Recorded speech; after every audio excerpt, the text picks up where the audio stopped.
Queridos, quero lançar uma palavra no seu coração. Terça-feira nós estamos aí no desafio de ativar a fé, né? Porque a palavra de Deus, ela tem esse poder na nossa vida, né? A fé vem pelo ouvir e ouvir a palavra de Deus. Então, quando nós ouvimos, quando somos confrontados por essa palavra, ela ativa em nós essa fé.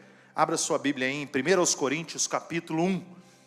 1 Coríntios 1, versículo 26 a 29. 1 Coríntios 1, 26 a 29. Aleluias. Fala assim: irmãos, reparai, pois, na vossa vocação, visto que não foram chamados muitos sábios, segundo a carne, nem muitos poderosos, nem muitos de nobre nascimento. Pelo contrário, Deus escolheu as coisas loucas do mundo para envergonhar os sábios, e escolheu as coisas fracas do mundo para envergonhar os fortes. E Deus escolheu as coisas humildes do mundo e as desprezadas e aquelas que não são, para reduzir a nada as que são, a fim de que ninguém se vanglorie na presença de Deus. Amém. Então é algo assim meio louco, porque o que eu quero compartilhar com vocês, talvez eu e você não gostamos muito de falar nisso. Eu quero compartilhar algo acerca de fraquezas, falar das nossas fraquezas. Por quê? Porque nós gostamos de destacar os pontos fortes que nós temos, né? Nós queremos até que Deus use a cada um de nós naquelas áreas que nós temos um potencial maior. A gente, né, fala assim: poxa vida, eu gosto muito dessa área, né? Eu tenho um conhecimento nessa área, eu me destaco nessa área e gostaria que Deus me usasse exatamente nessa área.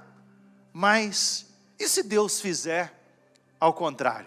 E se Deus usar exatamente a área da nossa fragilidade, a área da nossa fraqueza, para poder então abençoar outras vidas, para poder ser usado para fazer aquilo que Ele deseja? Então é algo assim meio contraditório, mas é o que Deus faz, porque Deus, Ele é lindo, Deus, Ele é tão maravilhoso, porque Ele faz tudo isso para que eu e você não venhamos a vangloriar. Porque é verdade que se Deus der uma cordinha para a gente, der um pouquinho de asa, queridos, nós vamos sair pisando em todo mundo. Então Ele logo vai cortar as nossas asas, para que a gente aprenda a depender dEle, a viver em todo tempo na dependência dEle. Eu quero começar fazendo uma pergunta. Alguém aqui já pensou dessa forma? Eu já pensei, mas hoje penso diferente. Alguém já pensou assim: Deus jamais vai me usar? Pode ser sincero. Alguém já pensou isso, né? Deus vai me usar? Poxa vida, né? Logo eu? Deus vai me usar? Alguém já pensou aqui assim, né? Às vezes a gente já pensou, né? Poxa vida, eu na minha fragilidade, na minha pequenez, será que Deus precisa de mim? Será que Deus vai me usar? Será que, né, eu tenho algo de bom para servir, para poder ser então ali abençoado por Deus? Então, queridos, quando olhamos para alguns textos da palavra de Deus, nós vamos ver que Deus, Ele adora, Deus ama agir através das fraquezas. Deus, Ele pega situações que aos olhos humanos, assim não tem como mover, não tem como agir, não tem como mudar, e Deus, Ele muda aquela situação. Nós temos um caso clássico na palavra de Deus, tem vários outros, mas temos um caso que nós conhecemos bem. Por exemplo, a história de Gideão. Gideão, quando Deus o chama, quando Deus vai ali, ele está escondido, ele está num local ali, acanhado. Por quê? Porque ele tinha temor que o inimigo viesse e roubasse, como todos os anos fazia, roubasse ali o que eles estavam produzindo. E Deus então vai ali chamar Gideão para poder libertar, para poder tirar aquele povo daquela opressão dos midianitas. E Gideão, ele logo vai dar desculpa, como eu e você. Ele vai falar assim: mas eu, o mais fraco, o menor da minha família, logo eu, Deus, é você mesmo, é você que eu quero usar. E para que ele pudesse enfrentar aquela batalha, ele vai então, tomar algumas ações ali, vai levantar um altar a Deus, vai quebrar o altar ali de outros deuses, mas o destaque mesmo era para a quantidade de pessoas que foi arregimentada para a batalha. 32 mil pessoas. 32 mil. Para lutar contra 135 mil. Já era desleal, porque eles teriam que lutar contra 135 mil medianitas. E Deus então, ali, permite que eles então arregimentem 32 mil pessoas. Mas ali tinha um risco enorme de Gideão se achar autossuficiente, se achar capaz. Então o que Deus vira? Tem gente demais, manda os tímidos, os medrosos para casa. Naquele momento ali, 20 mil voltaram para casa, só ficou 12.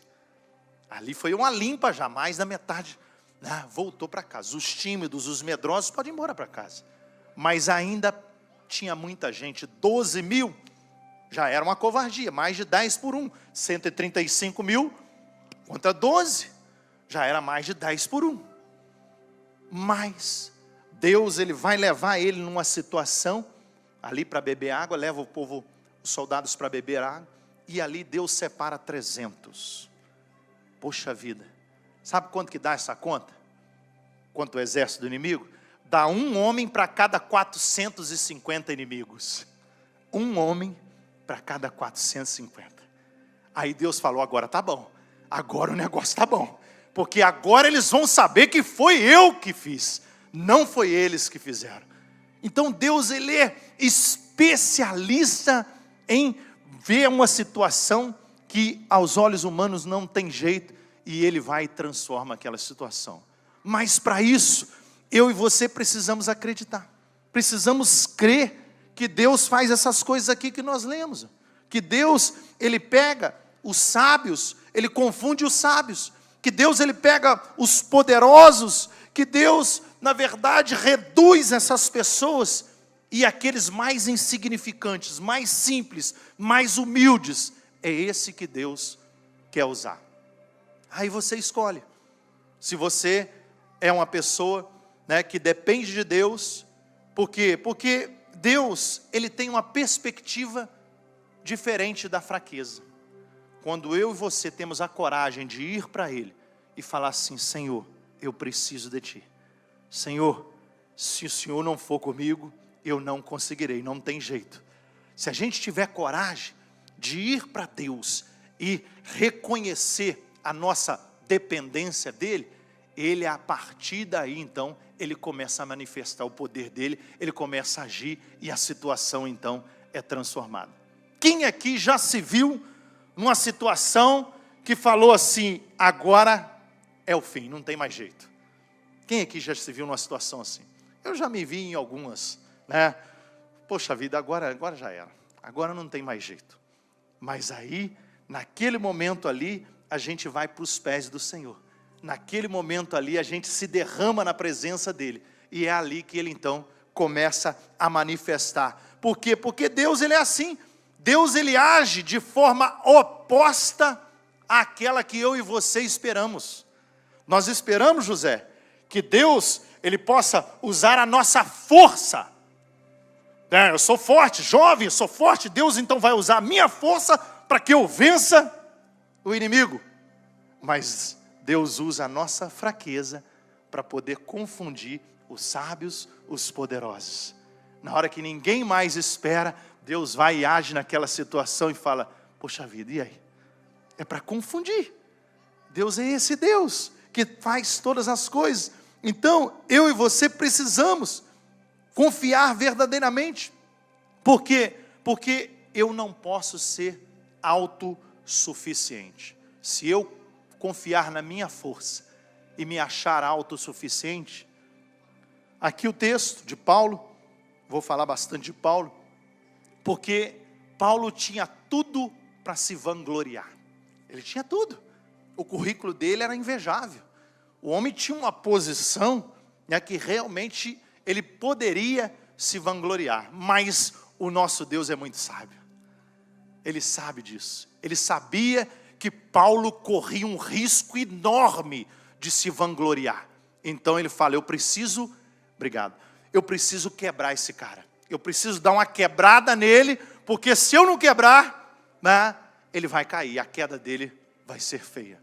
Então, Paulo ele vai até fazer alguns pedidos a Deus, mas Deus vai dar umas respostas para ele, que às vezes essa resposta é para mim e para você. Quando Paulo faz alguns pedidos a Deus, para que Deus operasse na vida dele, curasse ele, Deus ele vai mostrar para ele que o poder ele se aperfeiçoa na fraqueza. Deus vai virar assim e vai falar assim, a minha graça te basta. A graça de Deus nos basta. É isso que nós precisamos. Se eu achar que eu posso viver sem a graça, sem o amor, sem o favor de Deus, eu já estou destruído, já estou destruído, eu já estou aniquilado. Então eu preciso viver debaixo dessa graça, do amor de Deus. Por quê? Porque é isso que Ele quer. Ele quer que eu e você passamos a confiar inteiramente. A Bíblia, querida, ela é cheia de exemplos assim, poderia citar vários outros, mas Deus, Ele pega pessoas comuns. Aí você vai virar para o seu irmão, para a sua irmãzinha assim, e vai falar, você é pessoa comum? Pergunta para ele aí. Pergunta enquanto eu tomo água aqui. Pergunta se ele é comum. É verdade, querido, que nós gostaríamos de ser aquelas pessoas brilhantes, aquelas pessoas com mente brilhantes, né? Aquelas pessoas de destaque, né? Poxa vida, né? Se a gente pudesse ser essas pessoas, né? Usadas poderosamente, mas na sua grande maioria, 99,9% das pessoas são pessoas comuns. Pessoas comuns, mas Deus quer usar pessoas comuns. Por quê? Quem está se achando melhor do que o outro, já era. Quem se acha, né, superior ao irmão, à irmã, já era. A queda dele já foi. Ele já caiu. Então nós estamos tudo nivelados. Todos nós fomos nivelados, nós estamos, né, no mesmo nível. Jesus ainda vai falar mais do que isso. Ele vai falar do reino dele, que aquele que quer ser o maior, tem que ser o menor. Jesus vai dar um nó na cabeça dos religiosos, dos poderosos, por causa disso. Porque Jesus está ensinando o contrário do que eles sempre pregaram, do que eles sempre viviam. Por quê? Porque eles gostavam de aparecer, eles gostavam de estar na esquina, até mesmo quando eles jejuavam, eles estavam ali para todo mundo saber que eles estavam em consagração. Eles se cobriam de cinzas, eles vestiam um pano de saco, e eles iam para as esquinas orarem, para todos que passassem falar, poxa vida, aquele ali é um santo, aquele ali é um separado, aquele ali realmente é uma pessoa de destaque. E hoje não é diferente. O mundo em que nós vivemos, muitos gostam dos holofotes, muitos gostam, né, do destaque, do reconhecimento. Nós não gostamos de ser reconhecido? Fala a verdade. Nós gostamos muito de reconhecimento. Quando alguém se esquece, por exemplo, de citar o nome da gente em alguma coisa que a gente participou, poxa vida, nós ficamos chateados. Então, né, nós gostamos desse lugar de ser lembrado. A pessoa lembrou de mim. Nós necessitamos muito disso. Mas Jesus não está preocupado com isso. Quando ele vem aqui, ele fala que ele não veio fazer a vontade dele, mas a vontade do Pai que o tinha enviado. E ele não estava preocupado em ser reconhecido aqui nessa terra. Na verdade, Jesus, quando opera alguns milagres, Jesus vira para as pessoas e faz assim: não conta para ninguém não, espera, porque Jesus sabia que ele tinha um propósito para cumprir aqui nessa terra. Ele fala: ó, não conta não, segura aí um bocadinho, não fala não. Mas ninguém conseguia ficar calado. Chegava ali na frente, as pessoas já contavam, já falavam: mas quem te fez isso? Ah, eu não sei, eu só sei que eu estava cego e agora eu vejo. É isso que Deus faz. Deus, ele pega as coisas malucas, as pessoas comuns, e torna essas pessoas extraordinárias. E isso é animador para mim e para você.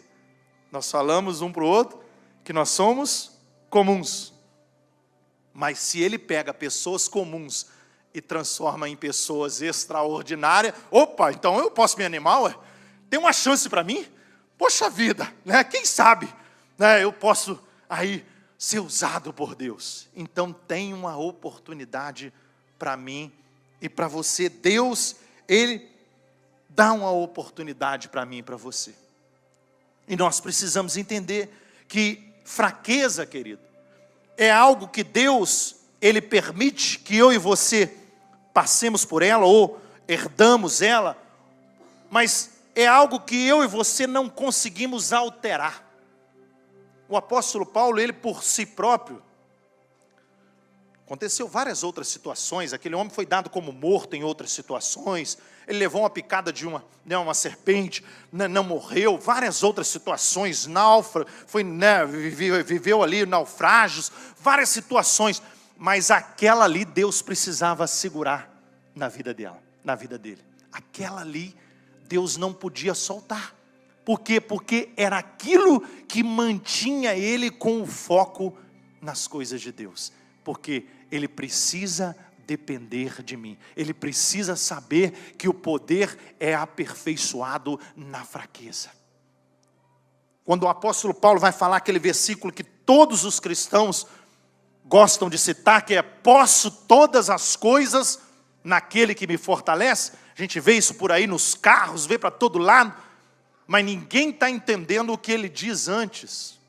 O contexto que ele está falando ali é um contexto que ele diz que ele teve que aprender a ter e não ter, a ter uma provisão e passar por necessidade, a enfrentar lutas e passar por tempos de bonança. Ele aprendeu. Quem ensinou ele? Deus. Porque aquele cara era autossuficiente.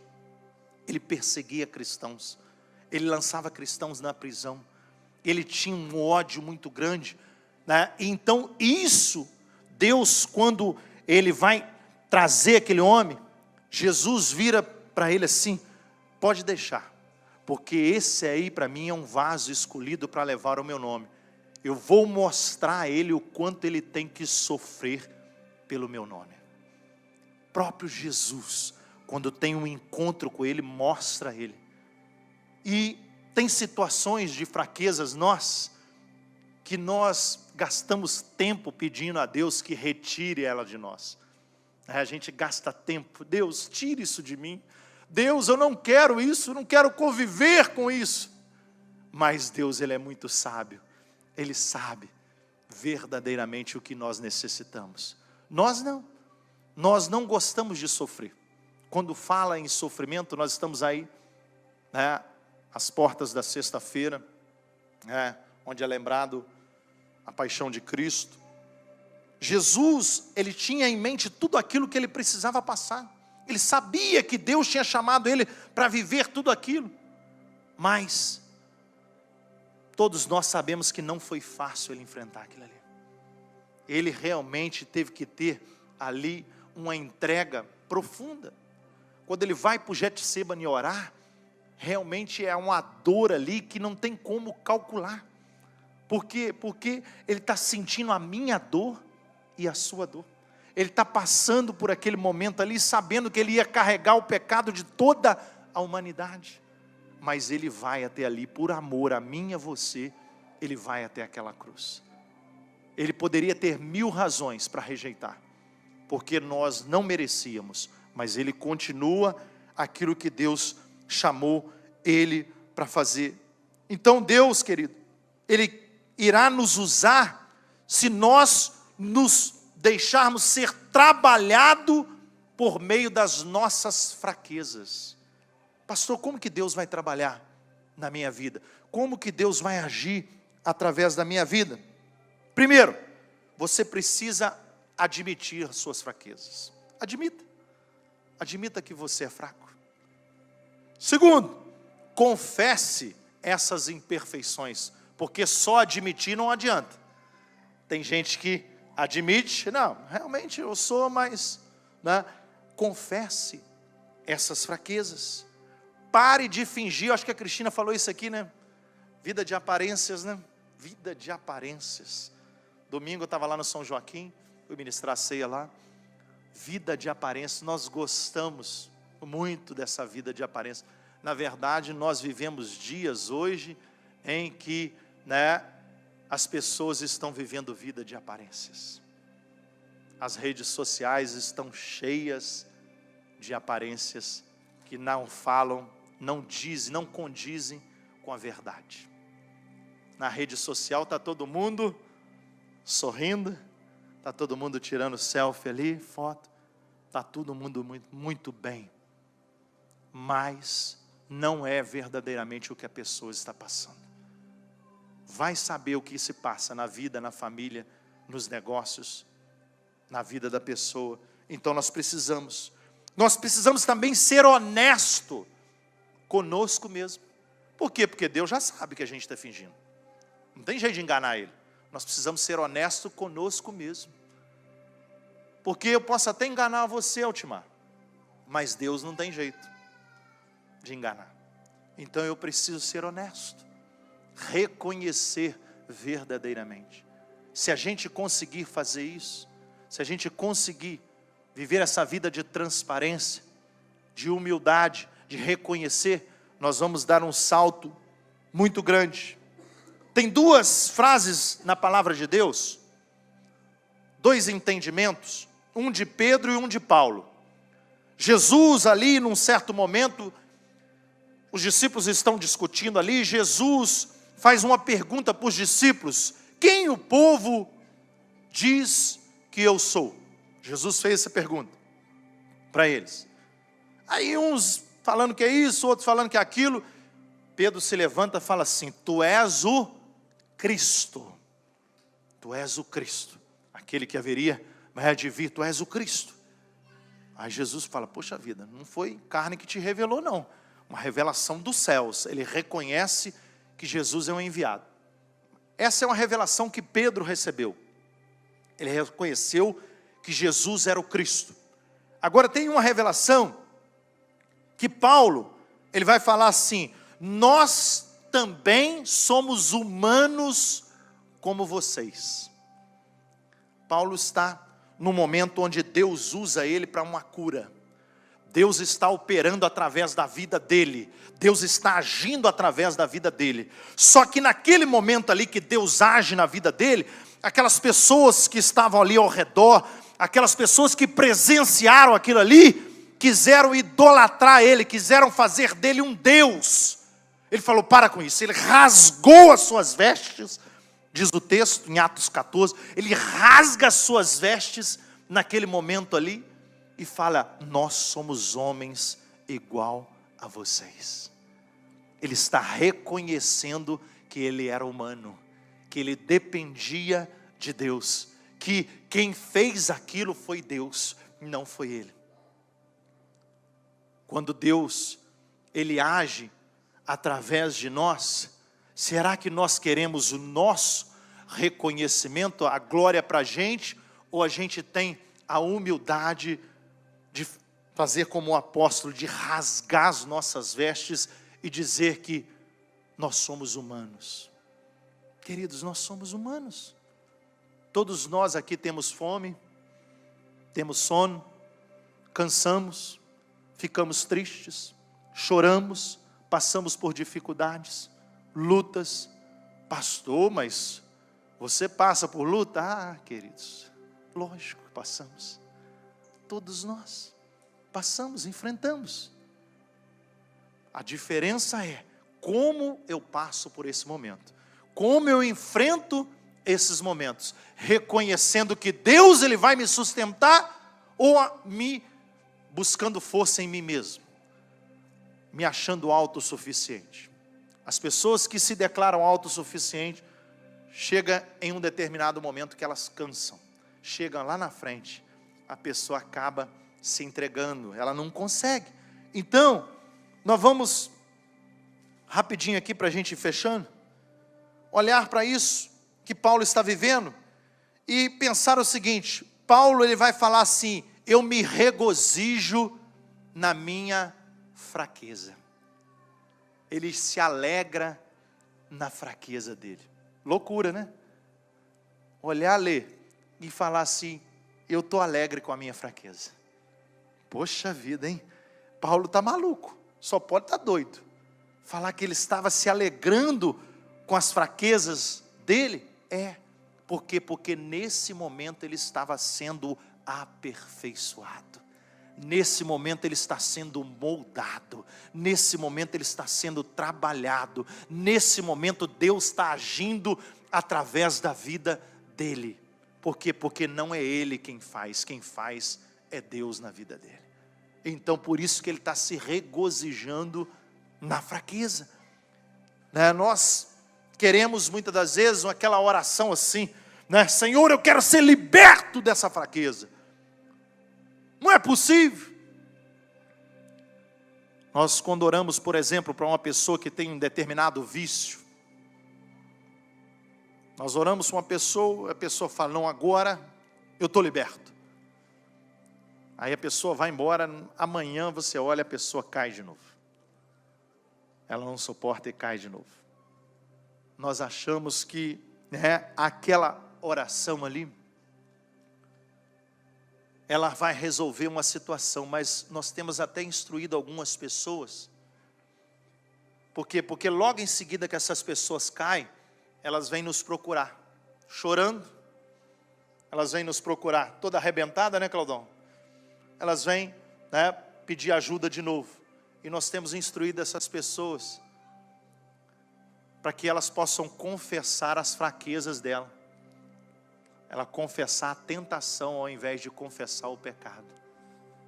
Você já pensou se nós fizéssemos isso? Todos nós?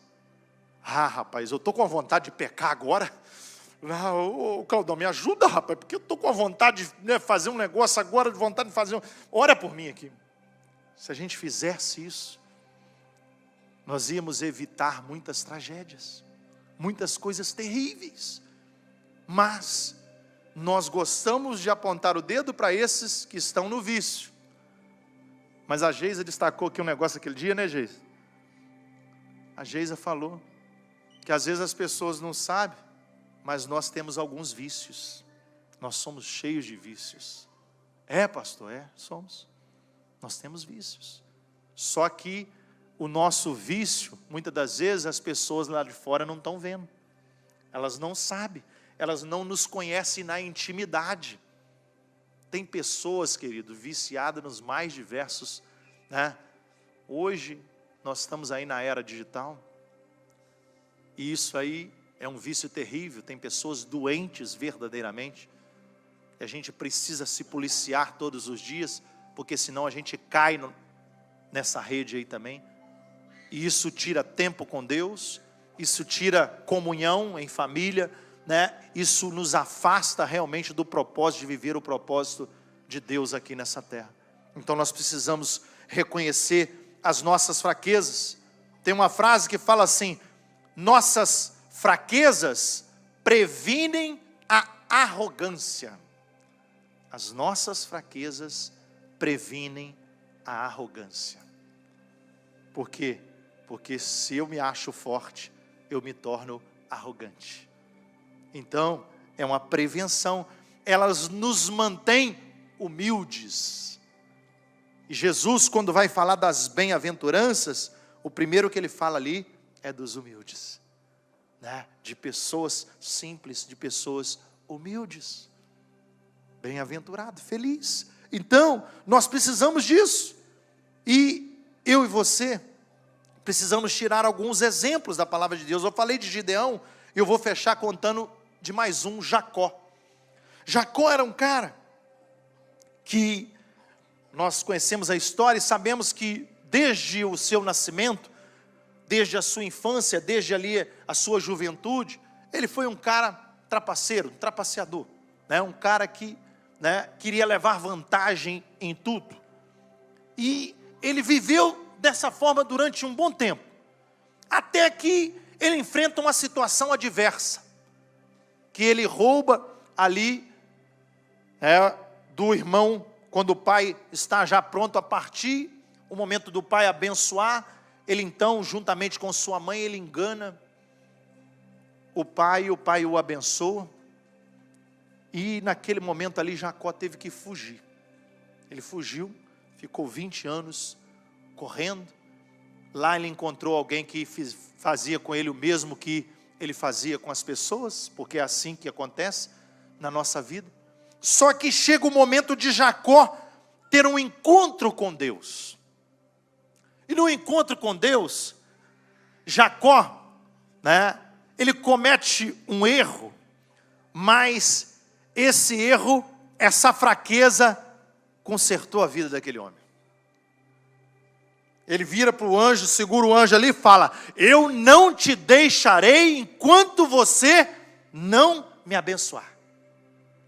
Esse foi o grande erro dele. Mas um erro que transformou a vida dele. Porque diz o texto que o anjo tocou, né, na perna dele, tocou. Eu não sabia, mas estava estudando. Diz que o músculo mais forte do nosso corpo, esse músculo aqui da nossa coxa, é o músculo mais forte do corpo humano. E foi exatamente nesse lugar que o anjo tocou.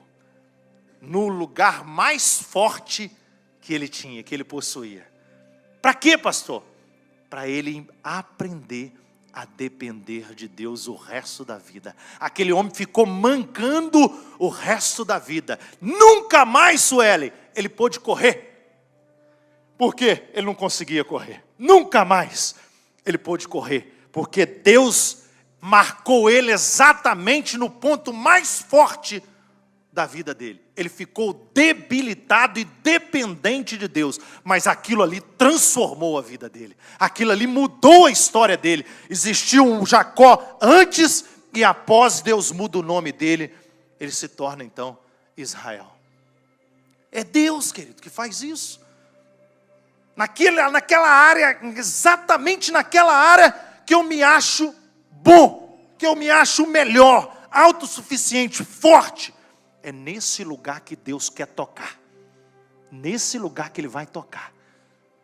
Para a gente aprender a depender dEle. Para a gente aprender que não tem para onde esconder mais. Não tem para onde correr mais. Eu não tenho como fugir mais da presença do Senhor. Eu vou ser dependente dEle por toda a minha vida. Ele faz isso. Por quê? Porque com isso Ele está nos atraindo para a presença dEle. Com isso Ele está, né, fazendo com que eu e você jamais nos afastemos do propósito dEle. Pastor, mas e se isso me trouxer uma limitação, um sofrimento? Deus não vai hesitar em fazer. Deus não vai, porque Ele sabe que é melhor para você. Ele sabe. Jesus, de uma outra maneira, Jesus falou isso. Jesus fala assim: se o teu braço direito te faz pecar, o teu olho direito te faz pecar, é melhor arrancá-lo e entrar no reino do céu sem um olho ou sem um braço, do que você, todo perfeito, todo bonitão, ficar sem a sua salvação. É melhor arrancar. Deus, Ele é especialista em fazer isso. Então Ele não vai hesitar. Pastor, mas essa é a profissão que eu mais sonhava. Eu queria ter sucesso nessa profissão, nesse... queridos, Eu queria ser veterinário. Até comecei a estudar para isso. Mas é o que a gente imagina. Isso é o que a gente imagina. Mas Deus sabe exatamente onde nós precisamos depender dEle. Deus sabe, Ele muda todas as situações. Ele te escolheu pessoa comum. Comum. Eu e você somos comuns, mas especiais para Ele. Especiais porque Ele quer nos usar para fazer a obra dEle aqui nessa terra. Ele quer contar comigo e com você para um ganho, extraordinário, para um ganho sobrenatural. Vamos ficar de pé?